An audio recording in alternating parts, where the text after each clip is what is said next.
Makam Samurai 1. Dalam Kemelut Revolusi. Episode 34. Diselamatkan Tuhan. Tugas Suman adalah menghilangkan mayat dan truk ini. Kemudian menyusul saya dengan berjalan kaki ke Buluh Cina. Semua senjata akan kita bagi di Buluh Cina nanti. Dan tanpa menunggu jawab, Bilal segera saja memangku tubuh anak muda itu ke atas jeep di puncak pendakian. Kemudian dibantu kedua temannya mereka menaikkan semua bedil yang dibawa Belanda itu ke atas jeep. Mayat Bidin Marif juga, sebab mayat itu harus dikubur baik-baik. Jeep itu segera saja dilarikan oleh Bilal. Jalannya tak menentu.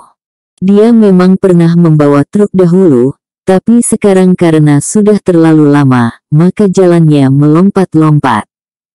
Mereka menatap jeep itu menghilang di tikungan di antara belantara di jalan kecil itu. Kau pulanglah ke Marpuyan Lias. Suman berkata. Ya, saya akan pergi. Merdeka. Merdeka. Lias kemudian bergegas kembali ke arah dari mana mereka tadi datang. Suman yang tinggal sendirian lalu menaikkan masyat mayat Belanda itu ke atas power wagon itu. Kemudian membersihkan bekas-bekas perkelahian di sana. Setelah itu dia menarik nafas panjang. Nah, kini tugasnya adalah membawa power itu sejauh mungkin dari jalan raya. Dia memandang sekeliling. Dia kenal sangat dengan daerah ini. Sebab dia juga adalah penduduk kampung Buluh Cina. Dahulu sebelum masuknya tentara Jepang, dia setiap pagi mengayuh sepeda dengan keranjang penuh ikan di boncengan belakang. Dia mengenal daerah ini seperti dia mengenal bahagian dari rumahnya. Ketika Jepang masuk, dia bergabung dengan Kapten Nurdin di Pekanbaru. Masuk anggota Fisabilillah dan berjuang melawan fasis Jepang. Kemudian kini berganti lawan dengan Belanda. Dia adalah bekas sopir ketika mula-mula Jepang masuk. Karena itu dengan mudah dia membawa power wagon itu. Dia mendaki terus. Membawa truk loreng-loreng dari Perang Dunia Kedua di Pasifik itu ke daerah yang bernama Kelok Petai. Di sini dia membelokkan truk itu ke dalam semak belukar. Dia tahu daerah ini tanahnya datar. Sebab hanya ditumbuhi oleh padang lalang. Truknya dijalankan terus. Tak ada jalan sama sekali. Dia masuk menyeruak semak belukar hutan ilalang setinggi rumah. Dengan terseok-seok dia meneruskan perjalanannya. Dan setelah setengah jam, akhirnya dia sampai ke sebuah sungai. Sungai ini tak begitu besar. Hanya selebar 3 meter dan dalamnya sekitar 2 atau 3 meter pula. Sungai ini merupakan bahagian hilir dari sungai kecil yang melintasi jalan di pendakian pasir putih tadi. Dan ke dalam sungai kecil di tengah belantara ilalang inilah dia membuangkan mayat-mayat Belanda itu. Dia tahu dengan persis bahwa dari sini sungai tersebut tak lagi akan melintasi jalan raya atau jalan kecil. Sungai ini menuju tengah hutan belantara yang belum pernah dijejak kaki manusia. Dan puluhan kilometer dari tempatnya sekarang sungai ini akan bermuara di Batang Kampar. Yaitu jauh di hilir kampung yang bernama Langgam. Dan dengan demikian, bangkai Belanda ini takkan pernah bertemu dengan manusia. Sebab sebelum mencapai sungai Kampar, mayat ini mungkin telah hancur. Dimakan ikan dan cacing di sepanjang sungai dalam rimba tersebut. Atau kalaupun dia mencapai muara, maka mayat ini akan menjadi santapan buaya-buaya besar yang sarangnya memang di muara sungai ini di Batang Kampar sana. Nah, dengan mengusap peluh, akhirnya mayat-mayat dari jeep dan 12 mayat dari power itu masuk ke sungai. Kemudian dia meninggalkan truk itu tegak begitu saja di tepi sungai di bawah pohon yang sangat rimbun. Sepanjang jalan menuju keluar, dia membetulkan kembali letak rumput dan ilalang yang tadi dilindas truk itu. Setibanya di jalan, tugas itu juga dia laksanakan. Nah, kini selesailah bahagian tugasnya. Dia yakin, Belanda takkan pernah menemukan jejak lenyapnya ke-16 serdadunya ini. Dan dalam sejarah perjuangan menegakkan kemerdekaan di Riau, Belanda memang dibuat kalang kabut oleh lenyapnya secara misterius serdadu dengan persenjataan mereka itu. Dan sampai penyerahan kedaulatan secara penuh, misteri itu tetap lenyap tak berbekas. Suman kini menuju ke arah Buluh Cina. Menjelang menuruni hutan di tepi Batang Kampar, dia tiba di Kampung Kutik. Kampung kecil ini adalah persimpangan ke Pangkalan dan ke Buluh Cina. Ke Pangkalan jalan ke kiri dan Buluh Cina ke kanan. Penghulu kampung itu segera menemuinya ketika melihat dia datang. Dan Suman lalu menceritakan apa yang telah mereka alami. Ya. Baru sebentar ini kami melihat Bilal lewat. Nampaknya sangat terburu. Hingga kami tak sempat bertanya. Kini tugas kita menghilangkan jejak jeep itu. Suman berkata. Kau teruslah ke Buluh Cina, tentang jejak jeep ini serahkan pada kami di sini. Jangan khawatir. Suman jadi lega. Dia lalu melanjutkan perjalanan ke Buluh Cina. Dari desa Kutik itu dia harus melewati hutan belantara sejauh 2 kilometer. Baru kemudian tiba di Kampung Bontu yang terletak di tepi Batang Kampar. Dari kampung ini dia dapat kabar bahwa Bilal sudah diantar menyeberang ke Buluh Cina bersama anak muda yang luka itu. Senjata ditinggalkan di sebuah rumah pejuang anggota Fisabilillah di Bontu tersebut.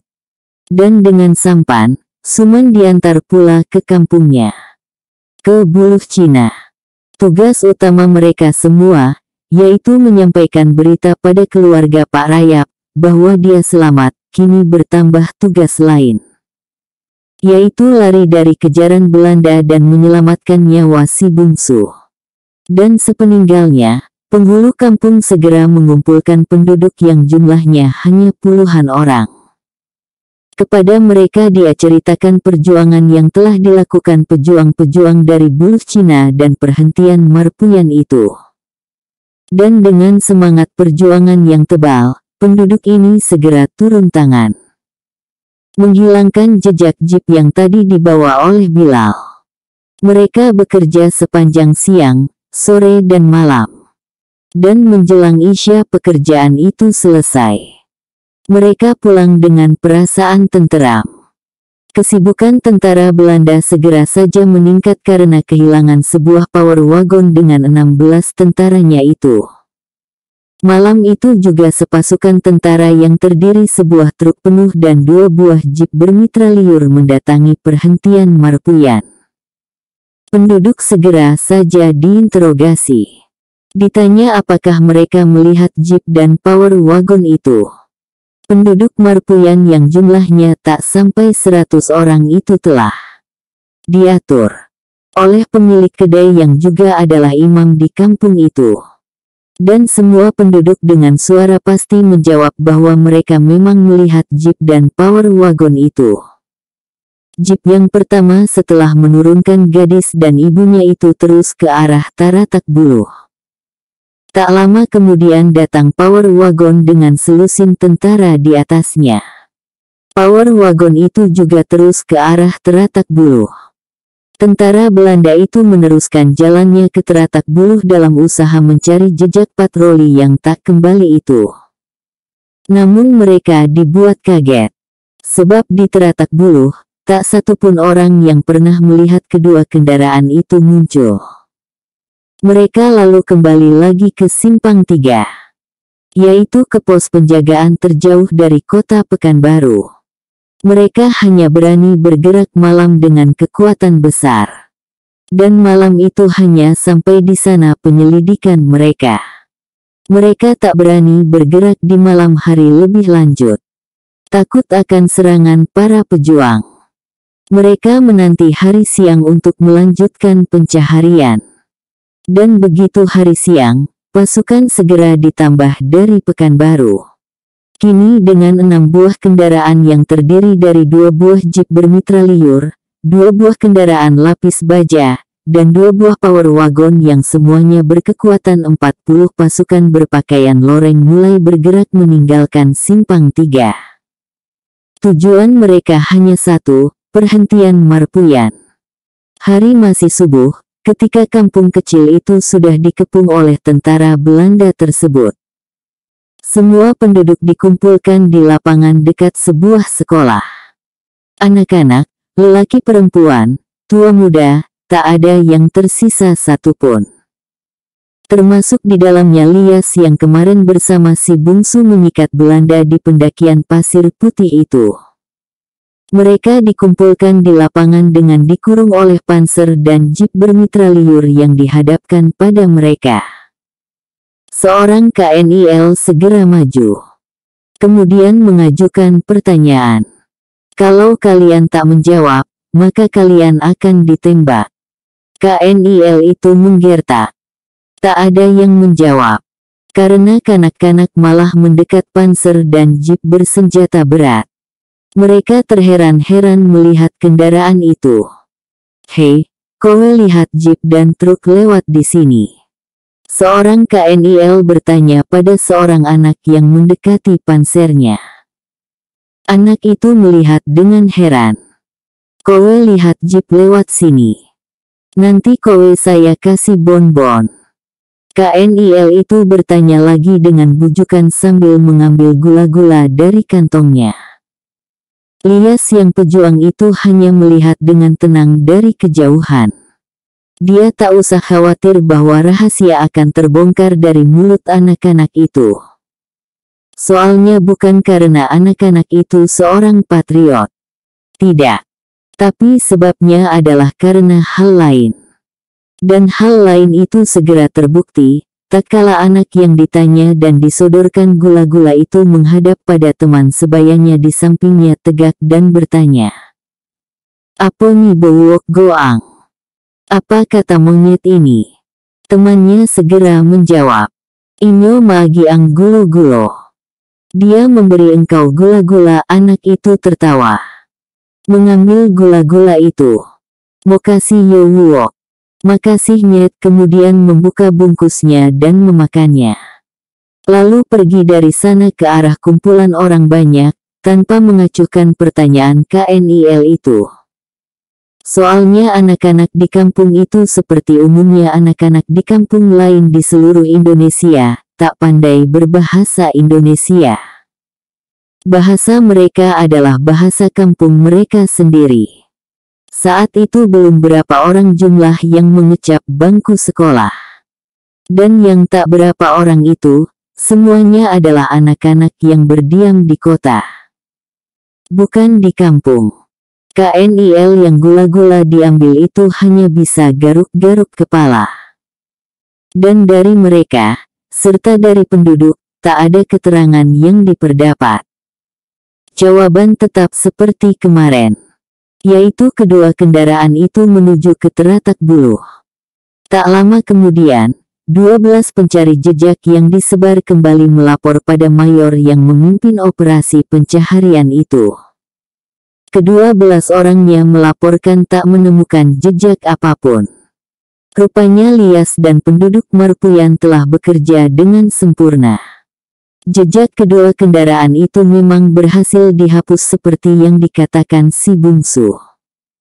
Demikian sempurnanya, sehingga tentara Belanda yang dalam Perang Dunia Kedua yang baru lalu tugas khususnya adalah mencari jejak kini tak menemukan apa-apa. Lias yang menanti kembalinya pencari jejak itu dengan perasaan tenang jadi merasa lega tak kala dia lihat ke-12 pencari jejak itu melapor dengan perasaan kecewa. Akhirnya penduduk dibubarkan dengan ancaman-ancaman. Mayor yang memimpin itu adalah Mayor Antonius. Dalam Perang Dunia Kedua melawan Jepang di Pasifik dia memimpin kompi gerak cepat bersama sepasukan tentara Amerika di Pulau Guam. Dan kali ini, Firasat Mior itu mengatakan bahwa jeep dan power yang lenyap misterius itu pastilah melewati jalan kecil menuju buluh Cina ini kemarin. Tapi dia merasa heran, kenapa pencari jejak yang tangguh itu tak menemukan apa-apa. Dia memerintahkan untuk menyelusuri jalan kecil itu terus ke pedalaman. 6 kendaraan yang siap perang itu segera merayap mengikuti jalan yang kemarin memang ditempuh si bungsu dan teman-temannya. Lias dan pejuang-pejuang lainnya menjadi tegang tak kala melihat bahwa Belanda itu meneruskan jalan ke buluh Cina. Bagaimana sekarang? Seorang pejuang bertanya pada Lias. Kita hanya bisa berserah diri pada Tuhan. Jawab Lias. Kita bisa ke buluh Cina lewat Teratak Buluh. Tak mungkin lagi. Untuk ke sana dibutuhkan 1 jam pakai sepeda. Kemudian dengan sampan 6 jam ke buluh Cina. Sedangkan mereka dalam waktu 1 jam sudah akan sampai. Suman berkata perlahan sambil menatap kendaraan itu lenyap di tikungan. Bagaimana kalau ketahuan? Ada 2 kemungkinan. Pertama, semua kita mereka tembak dan buluh Cina mereka gempur.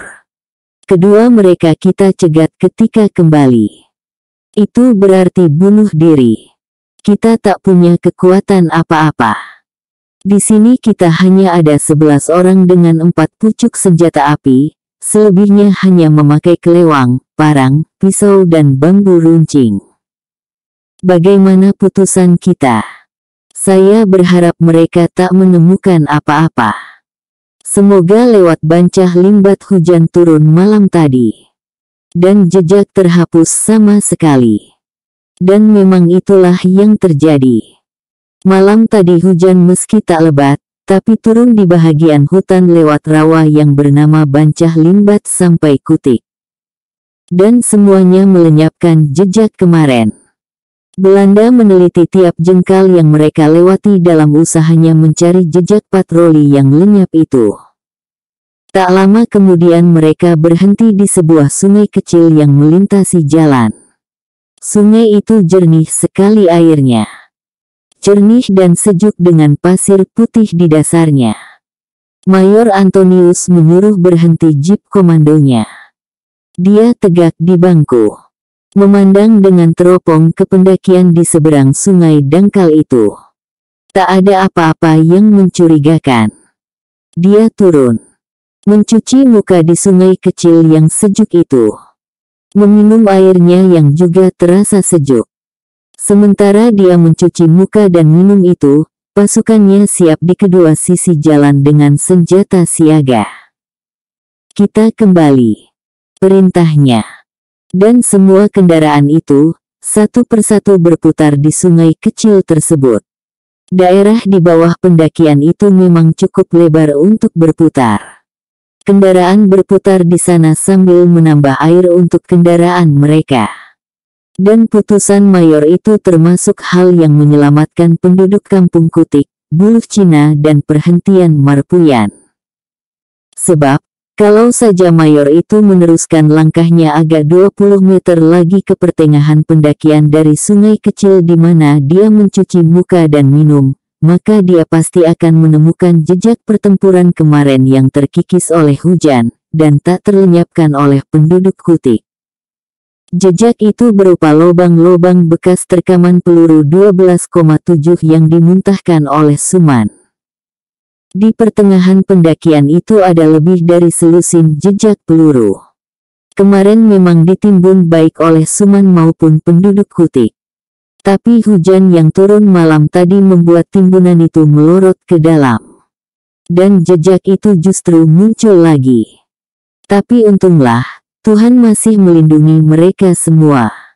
Dan sebelum petang datang, pasukan Belanda itu cepat-cepat menuju ke markas kembali. Mereka memang tak berani berada di daerah Republik itu di malam hari meski dengan kekuatan persenjataan yang tak tanggung-tanggung. Mereka hanya berani berpatroli di siang hari.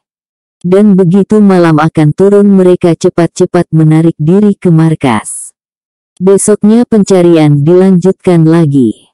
Namun jejak yang mereka cari semakin lenyap. Dan akhirnya pencaharian itu dihentikan sama sekali. Sebab setelah itu, Belanda disibukkan oleh peperangan-peperangan dengan tentara Indonesia. Di Buluh Cina, rumah-rumah kampung itu semuanya adalah rumah panggung dengan tiang-tiang tinggi. Kampung itu terletak di seberang Sungai Kampar, kalau datang dari arah Pekanbaru. Sungai itu senantiasa menghanyutkan airnya yang berwarna jernih ke hilir. Hanya ada sekitar 100 rumah di kampung itu. Memanjang di tepian Sungai Kampar dari barat ke timur. Di bagian tengah kampung ada sebuah masjid. Di bagian agak ke hulu ada pandam pekuburan kampung. Kampung dipenuhi oleh rumpun kelapa. Di bawah bayang-bayang daun kelapa ini rumah-rumah penduduk didirikan. Rumah dibuat tinggi dari tanah dengan dua maksud. Pertama, menghindarkan banjir dari Sungai Kampar yang selalu datang melanda. Kedua, menghindarkan diri dari serangan harimau yang sering mengganas di kampung itu. Mata pencaharian penduduk tak ada yang tetap. Itu bukan berarti di sana banyak sekali mata pencahariannya. Tidak. Sumber kehidupan mereka hanya 3 hal. 1 karet, kedua ikan dan ketiga berladang. Karet dan ikan merupakan mata pencaharian yang agak tetap. Sementara hasil ladang hanya cukup untuk keperluan anak beranak. Mereka masih menerapkan sistem berladang kaum nomaden. Hari ini berladang di suatu tempat yang subur. Kalau akan membuka ladang, terlebih dahulu harus menebas hutan belantara. Kemudian dibiarkan kering. Lalu dibakar. Dan setelah itu bekas bakar dibersihkan ala kadarnya. Kemudian langsung ditanami jagung dan padi. Selama proses ini tak kenal penggunaan cangkul atau alat-alat pertanian lainnya. Untuk menanam padi atau jagung lubang dibuat dengan menghujamkan tugak, yaitu sepotong kayu sebesar lengan yang diruncingkan ujungnya ke bawah dan dihentakkan ke tanah. Ke lubang itu benih jagung atau padi dimasukkan. Dan hanya proses waktu dan alam saja yang mereka tunggu selanjutnya untuk menumbuhkan, membesarkan dan membuat padi dan jagung itu panen. Tapi begitu panen sudah dipetik, maka ladang itu mereka tinggalkan.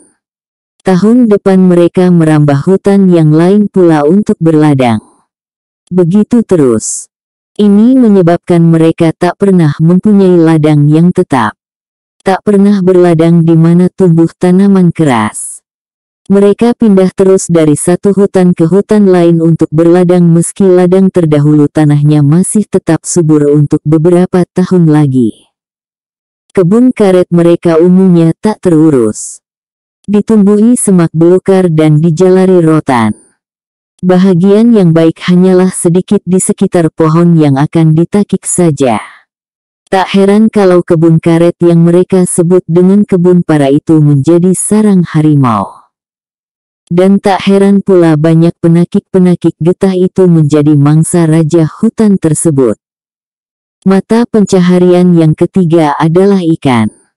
Mereka menangkapi ikan di sepanjang batang kampar atau di 2 danau kecil yang terdapat di balik kampung itu.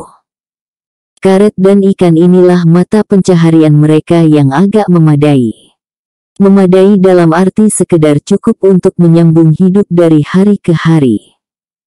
Sebab baik memotong karet maupun menangkap ikan mereka lakukan secara tradisional. Bila hujan turun karet tak dapat ditakik, mereka menangkap ikan. Bila air besar dan hujan turun pula, di mana getah dan ikan tak dapat ditangkap, mereka hanya berdiam di rumah. Demikian kehidupan penduduk di kampung itu musim ke musim. Kampung itu merupakan salah satu dari sekian kampung di sekitarnya yang mempunyai struktur ganda. Maksudnya, dalam hal adat istiadat mereka berkiblat ke Minangkabau. Sebab dari sanalah nenek moyang mereka berasal. Karenanya di kampung itu dikenal juga dengan sistem suku dan gelar seperti jamaknya dikenal di Minangkabau.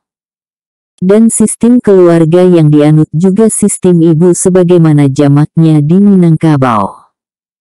Namun dalam segi pemerintahan, mereka tunduk ke Riau. Sebagaimana jamaknya di Minangkabau, di kampung ini pemuda-pemudanya juga belajar silat. Silat yang berkembang di sini adalah silat aliran Panmian, yaitu silat yang berasal dari negeri Panmian di Kabupaten 50 Kota dekat Lintau. Silat merupakan kebanggaan tua dan muda. Hari itu adalah hari Jumat, yaitu setiap Jumat di mana pedagang-pedagang bersampan dan berkapal kecil-kecil singgah dalam perjalanan mereka menuju Teratak Buluh di hulu dari Langgam di hilir. Penduduk kampung berdekatan seperti Bontu di seberang agak ke hilir, dan penduduk dari kampung Kutik di seberang agak ke darat sudah berdatangan. Hari sekitar jam 10 pagi ketika tiba-tiba dari hulu terlihat orang berlarian. Belanda. Tentara Belanda datang. Pekiknya. Suasana di tengah pasar itu mula-mula terbengong-benging saja. Tapi begitu tembakan pertama terdengar, suasana panik segera menjalar. Penduduk berlarian bertemperasan. Pedagang-pedagang berusaha menyelamatkan jualannya. Mereka berteriak meminta uang pada pembeli yang begitu panik menjalar segera saja angkat kaki. Lupa membayar barang yang telah dia ambil. Namun penduduk yang berlarian itu tak lama kemudian kembali lagi ke pasar darurat tersebut. Mereka dihalau ke sana oleh tentara Belanda yang rupanya telah mengepung kampung itu dari hulu dan dari hilir. Tentara yang datang tak berapa orang. Hanya 6 orang. Tapi 6 orang tentara Belanda dengan senjata lengkap memang sudah cukup membuat penduduk jadi terkencing-kencing. "Ayo kumpul semua!" Bentakan terdengar dari mulut seorang letenan. Dan kembali serentetan tembakan dari stand menyala. Anak-anak pada bertangisan. Perempuan pada terpekik dan mereka digiring ke lapangan kecil di mana tadi seorang pedagang berjual obat. Kaum lelaki dan perempuan segera saja dipisahkan. Ada sekitar 30 orang lelaki yang terjaring. Mereka semua disuruh duduk berjongkok di tanah. "Periksa." Letenan itu memberi perintah. Dan 3 orang serdadu yang terdiri dari seorang sersan, seorang kopral dan seorang soldat segera menghampiri para lelaki yang duduk mencangkung itu. "Bagaimana? Kita lawan mereka." Si bungsu yang terdapat di antara para lelaki itu berbisik pada Bilal yang duduk di sebelahnya. "Tunggu dulu. Nampaknya mereka bukan mencari kita." Bilal menjawab. Dan karenanya si bungsu hanya diam menanti. Hari itu adalah bulan ketiga dia berada di kampung Buluh Cina ini semenjak peristiwa penyergapan di pendakian pasir putih itu. 3 peluru yang menghajar tubuhnya, ternyata tak cukup kuat untuk merenggut nyawanya. Atau katakanlah, bahwa Bilal telah menolong nyawanya dari renggutan maut. Lelaki itu melarikan tubuh si bungsu yang luka parah di Buluh Cina. Kemudian di kampung itu si bungsu ditolong dengan obat-obatan kampung. Lukanya diobat dengan berbagai ramuan. Di antaranya dengan bubuk yang dibuat dari kikisan tempurung kelapa. Pedih dan sakitnya bukan main. Namun Tuhan masih memanjangkan umurnya. Buktinya dia berangsur sembuh. Sementara itu senjata yang berhasil mereka rampas dari Belanda-Belanda di pendakian pasir putih telah dikirim ke Pekanbaru. Kepada anggota-anggota Fisabilillah dan tentara Indonesia. Dan di kampung ini hanya ada 2 pucuk bedil. Satu pada Bilal, yaitu sebuah stand, kemudian sebuah lagi pada Badu, yaitu sebuah janggal. Namun kini kedua bedil itu berada di rumah mereka. Dan kini Bilal, Badu dan si bungsu terperangkap di pasar Jumat tersebut. Dengan perasaan tegang mereka menanti ketiga serdadu Belanda itu menggeledah mereka. Satu demi satu mereka diperiksa. Diraba pinggang celana dan kantong-kantong mereka. Apa yang mereka cari? Si bungsu berbisik. Entahlah. Jawab Bilal perlahan. Dan akhirnya penggeledahan itu selesai. Tak seorang pun nampaknya yang dicari oleh tentara Belanda tersebut. Si bungsu menarik nafas panjang. Ketiga serdadu yang memeriksa itu berjalan ke tempat letenat yang memimpin mereka. Melaporkan hasil pemeriksaan. Namun mata letenat itu menatap tepat-tepat pada Bilal. Bilal yang tahu bahwa dia sedang diperhatikan mencoba untuk tak acuh. Mencoba menatap ke bawah. Si bungsu juga melihat kelainan tatapan mata letenan tersebut. Dan tiba-tiba saja letenan itu melangkah mendekati mereka. Dia kemari. Si bungsu berbisik. Ya. Mau apa dia? Balas Bilal sambil menoleh ke tempat lain acuh tak acuh. Padahal hatinya berdebar keras. Bersambung ke episode 35.